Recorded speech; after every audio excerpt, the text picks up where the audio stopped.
और घोसी विधानसभा क्षेत्र से जुड़े हुए सभी भाइयों बहनों, मैं सबसे पहले आप सबको बधाई देता हूं कि आपके द्वारा चुने गए विधायक श्री फागू चौहान जी आज बिहार प्रदेश के राज्यपाल के रूप में आप सबका सम्मान बढ़ा रहे हैं। एक गरीब का, एक किसान का और समाज के अंतिम पायदान का नेतृत्व करने वाला व्यक्ति भी राज्यपाल, राष्ट्रपति, प्रधानमंत्री और बड़े बड़े संवैधानिक पदों पर बैठ सकता है। यह कार्य भारतीय जनता पार्टी ही कर सकती है। यह श्री फागू चौहान जी के राज्यपाल बनने के बाद आप सबको विश्वास हो गया होगा। मानते हैं आप सब? भाइयों बहनों,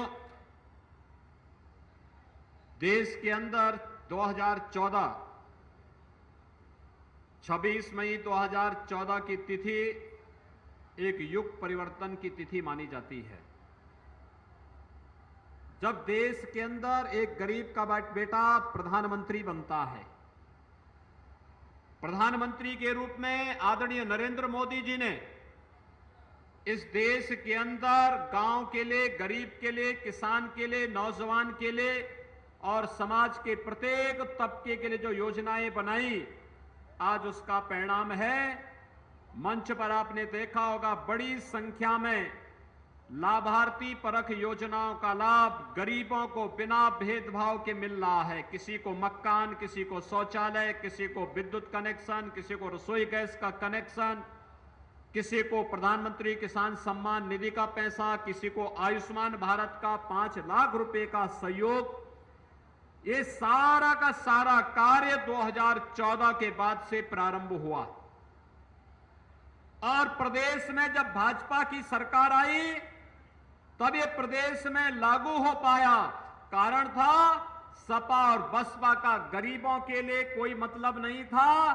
उनकी योजनाओं तो परिवार के लिए थी और अपने स्वयं के स्वार्थों के लिए थी, इसलिए गरीब को योजनाओं का लाभ नहीं मिल पाता था।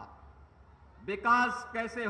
यहां के विकास पर सदैव यहां के घोषित माफिया और हिस्ट्री सीटर कब्जा कर जाते थे। विकास गरीब तक नहीं पहुंचता था।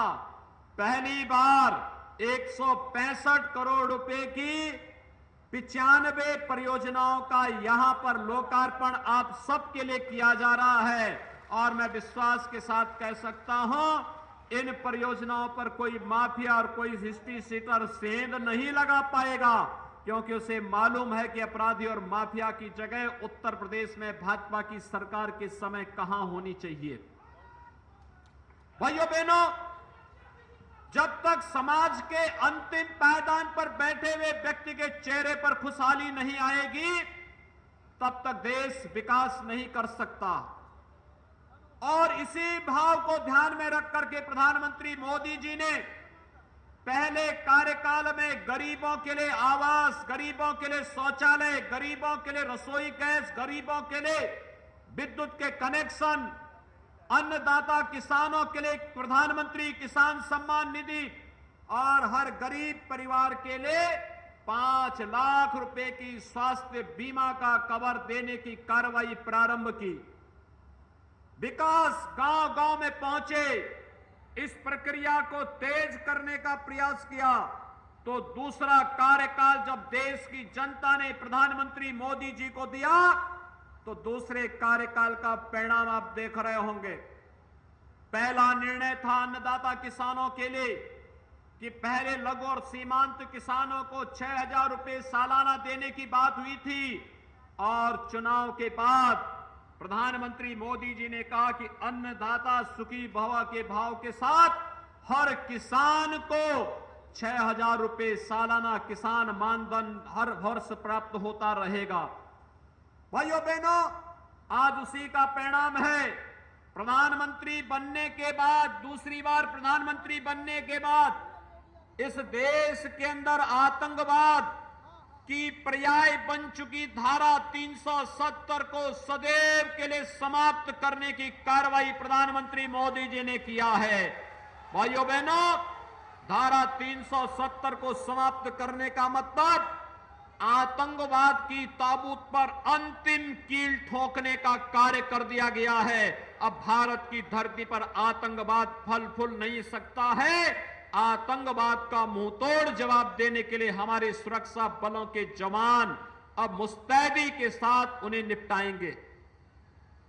भाइयों बहनों, धारा 370 का मतलब जम्मू कश्मीर के विकास का एकाधिकार परिवारों से हट करके वहां की जनता के विकास के लिए, जम्मू कश्मीर के विकास के लिए, और जम्मू कश्मीर जो कभी कश्मीर देश का स्वर्ग कहा जाता था, एक बार पुनः उसे स्वर्ग बना करके भारत के प्रत्येक नागरिक के आवागमन के लिए उस प्रकार की व्यवस्था के साथ जोड़ने की कार्रवाई धारा 370 के समाप्त होने के साथ ही प्रारंभ हो गई।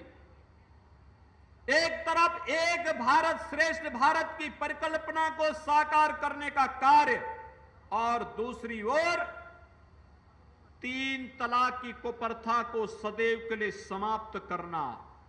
भाइयों बहनों, नारी गरिमा और नारी सशक्तिकरण की रक्षा कैसे होनी चाहिए, प्रधानमंत्री मोदी जी के द्वारा चलाए गए कार्यक्रम बेटी बचाओ बेटी पढ़ाओ का अभियान हो, या फिर खुले में शौच से मुक्ति के लिए हर गरीब परिवार को एक शौचालय उपलब्ध कराने की कार्रवाई, या फिर 3 तलाक की कुप्रथा को सदैव के लिए समाप्त करने की कार्रवाई, यह कार्य अगर किसी ने किया है, प्रधानमंत्री नरेंद्र मोदी जी ने किया है, और इसके लिए मैं उनका हृदय से अभिनंदन करता हूं कि एक भारत श्रेष्ठ भारत के साथ साथ नारी गरिमा का सम्मान उनके द्वारा किया गया।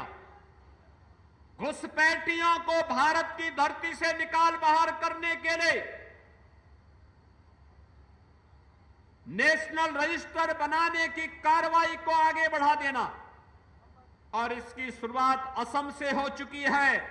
अब कोई देश भारत के अंदर घुसपैठ भी नहीं करा पाएगा, और कोई घुसपैठिया भारत को धर्मशाला बना करके जब मर्जी आई तब चले आए, इस बात को लेकर के भारत की सुरक्षा पर सेंध भी नहीं लगा पाएगा। यह कार्य भी प्रधानमंत्री मोदी जी के यशस्वी नेतृत्व में इस देश ने प्राप्त किया है। भाइयों बहनों, देश के अंदर आज एक नई खुशहाली आई है। चारों ओर हर व्यक्ति के मन में एक विश्वास भरा है, और भारत का सम्मान पूरी दुनिया के अंदर बढ़ा है। उत्तर प्रदेश में 2.5 वर्ष हमारी सरकार को होने जा रहे हैं। इन 2.5 वर्ष में हमने प्रदेश के अंदर कानून का राज स्थापित करने की कार्रवाई की। एक कानून का राज हो, ये गुंडे, ये अपराधी, ये बवाली, ये दंगाई